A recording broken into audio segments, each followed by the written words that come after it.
បាទជំរាបសួរអស់លោកអ្នកបងប្អូនទាំងអស់គ្នាឥឡូវនេះក្រុមការងាររបស់អង្គការ CBN កម្ពុជាបានមកដល់ភូមិចុងកាល់ស្រុកចុងកាល់ដើម្បីចែកជូនជំនួយស្បៀងអាហារបណ្ដោះអាសន្នទៅដល់បងប្អូនដែលជាជនភៀសសឹកដែលទទួលការប៉ះពាល់ទៅដោយសង្គ្រាមព្រំដែនរវាងប្រទេសកម្ពុជានិងប្រទេសថៃយើងឃើញថាមានអង្គការជាច្រើនមានបងប្អូនប្រជាជនខ្មែរជាច្រើនឬក៏ក្រុមហ៊ុនជាច្រើនដែលបានជួយសម្រាលទុកទៅដល់ប្រជាជននៅក្នុងប្រទេសកម្ពុជាដែលរងគ្រោះគាត់ខ្វះខាតចំណីអាហារហើយនឹងស្បៀងបន្តិចបន្តួចប៉ុន្តែមានបងប្អូនយើងច្រើនក្នុងការជួយគាត់ដើម្បីឲ្យសម្រាលទុកនេះយើងពិតជាអរគុណទៅដល់សប្បុរសជនទាំងអស់ដែលបានជួយ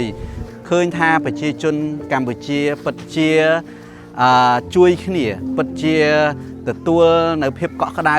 ពីគ្នាទៅវិញទៅមកផងដែរដូច្នេះយើងសូមទស្សនាឬក៏ជួបជាមួយនឹងពួកគាត់ទាំងអស់គ្នាថាតើពួកគាត់មានអារម្មណ៍យ៉ាងណាអត់ចង់ទេអត់ចង់ឃើញប្រទេសកើតក្រៀមទេបើវាកើតហើយក៏មិនដឹងធ្វើម៉េចរត់ពីខ្លួនតាមគេតាមឯងទៅចាទុកលំបាកវាលំបាកច្រើនហើយណាមួយកូនក៏ច្រើនបានគាត់យកមកឲ្យជិះក៏សប្បាយចិត្តបានកូនហូបមិនមើលទៅវាសប្បាយចិត្តខ្លាំងហ្មងខ្ញុំលាកពីការភ្នែកមើលអុយមិនឃើញមានសង្គ្រាមនេះគេខ្ញុំភេទខ្ញុំភ័យមិនដេញមានតួខាងណារួយខ្ញុំភ័យនោះម្នាក់ឯងបានអាហារ3ពីនេះក៏ខ្ញុំត្រេកអរណាស់តាមផ្ញើទូលោកគ្រូអ្នកគ្រូទាំងអស់គ្នាបានសុខសប្បាយសុខចម្រើនទាំងអស់គ្នាខ្ញុំសូមថ្លែងអំណរអគុណដល់ម្ចាស់អំណោយដែលមានសទ្ធាជ្រះថ្លានេះបានយករបស់របរសពគ្រប់បែបយ៉ាងខ្ញុំរៀបរាប់មិនបានអស់ទេមានខ្ទឹមបង្កអីទាំងអស់មកជួយជនភៀសសឹកទាំងអស់នេះក៏សូមអរគុណជាខ្លាំងអនេកកម្មការមានអារម្មណ៍ថាស្បាយរីករាយបានបងប្អូនជំនួយបានហូបតអរគុណណាស់ពួកអរលោកគ្រូទាំងអស់គ្នាដែលមកជួយឲ្យចែកក្នុងហូបទៅ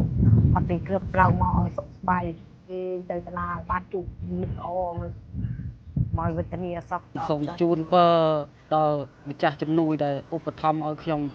សូមអាយុវែងទៅកន្លែងណាសុខភាពល្អគ្រប់កន្លែងអរគុណដល់ម្ចាស់ជំនួយដែលបានយកស្បៀងមកជួយពួកខ្ញុំសូមព្រះប្រទានពរដល់ម្ចាស់ស្បៀងសូមឲ្យគាត់មានសុខភាពល្អមានកម្លាំងមាំមួនសប្បាយចិត្តគ្រូស្បាយខ្លាំងពេទ្យក្លែងតែអត់អុយហូបមានអុយហូបអានេះបានសំណំក៏អូច្រើនទីមស្ករត្រីងៀតមីខ្លាញ់ស្អ៊ីវទឹកត្រីអង្គគ្រូចាអងភើបជូនបូអ្នកដែលអយណយនាងខ្ញុំក៏សូមបូឲ្យគាត់សុខស្បាយក៏ខ្ញុំសូមអរគុណដល់ម្ចាស់អំណោយទាំងអស់ដែលបានមកជួយឧបត្ថម្ភទាំងបងទាំងអស់គ្នាទាំងអស់ដែលបានមកឧបត្ថម្ភជួយបងប្អូនជាពលរដ្ឋនៅខាងខេត្តឧត្តរមានជ័យនិងនៅខាងតំបន់ខ្ញុំកំពុងបើកនេះខ្ញុំក៏សូមអរគុណគាត់ជាច្រើនហើយទុកនេះវេទនាខ្លាំងណាស់តែឥឡូវនៅគ្រួសារខ្ញុំគាត់រួចផុតទុកហើយគាត់សុខសប្បាយហើយខ្ញុំក៏អរគុណទាំងអស់ហើយ CBN កម្ពុជាក៏បានរួមចំណែកយ៉ាងសំខាន់មួយជូនទៅដល់ប្រជាពលរដ្ឋដែលជាជនភៀសសឹកនៅទីនេះគឺយើងមានកញ្ចប់ស្បៀងអាហារចែកជូនទៅដល់ប្រជាពលរដ្ឋនៅទីនេះរហូតដល់500គ្រួសារហើយនៅក្នុងស្បៀងអាហារនោះគឺយើងមានអង្ករយើងមានប្រេងឆាយើងមានទឹកត្រីបាទយើងមានត្រីងៀតហើយក៏យើងមានសម្ភារៈផ្សេងដើម្បីជួយទៅដល់កុមារដែលនៅទីនេះផងដែរដូច្នេះអស់លោកអ្នកបងប្អូនគឺការចូលរួមចំណែករបស់គ្រប់ស្ថាប័នទាំងអស់គ្រប់អង្គការទាំងអស់គ្រប់ក្រុមហ៊ុនទាំងអស់គ្រប់ប្រជាពលរដ្ឋទាំងអស់យើងឃើញថាយើងពិតជាមាន